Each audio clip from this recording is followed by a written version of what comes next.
O'zbekiston Venesuela. Ushbu o'yinni jonli efirda ko'rishni istasangiz, videoni oxirigacha ko'rishni maslahat beraman. Assalomu alaykum. Kanalimizga xush kelibsiz.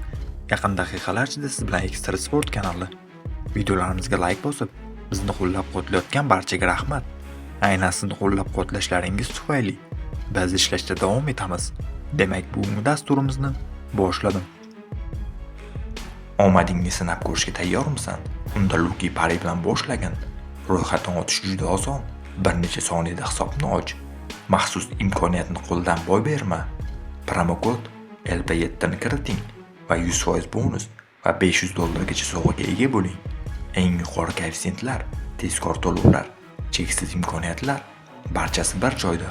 Hoziroq qo'shiling va yutishni boshlang. Luki Pari, omadingizni sinab ko'ring. O'zbekiston milliy terma jamoasi Xalqaro futbol federatsiyasi FIFAning yangi turniri FIFA Series 2026 musobaqasini muvaffaqiyatli boshlab, Gabon terma jamoasini 3-1 hisobda mag'lubiyatga uchratgan edi. Endi Fabio Cannavaro shogirdlari musobaqa doirasida ikkinchi uchrashuvni ancha jiddiy raqib Venesuela terma jamoasiga qarshi o'tkazadi.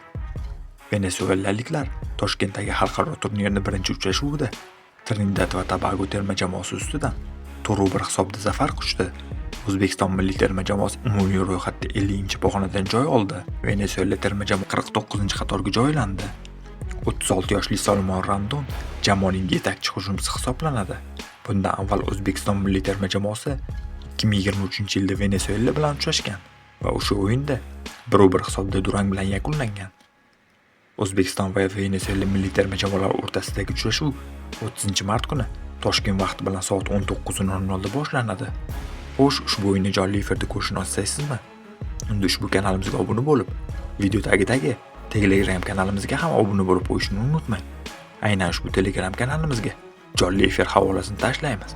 Qadrli do'stlar, siz nima deb o'ylaysiz? O'zbekiston terma jamoasi Venesuelani mag'lub eta oladimi? Albatta fikrlaringizni izohlarda yozib qoldiring. Videoga esa like bosib ketishni unutmang. Kelasi dasturlarda ko'rishguncha xayr, salomat bo'ling.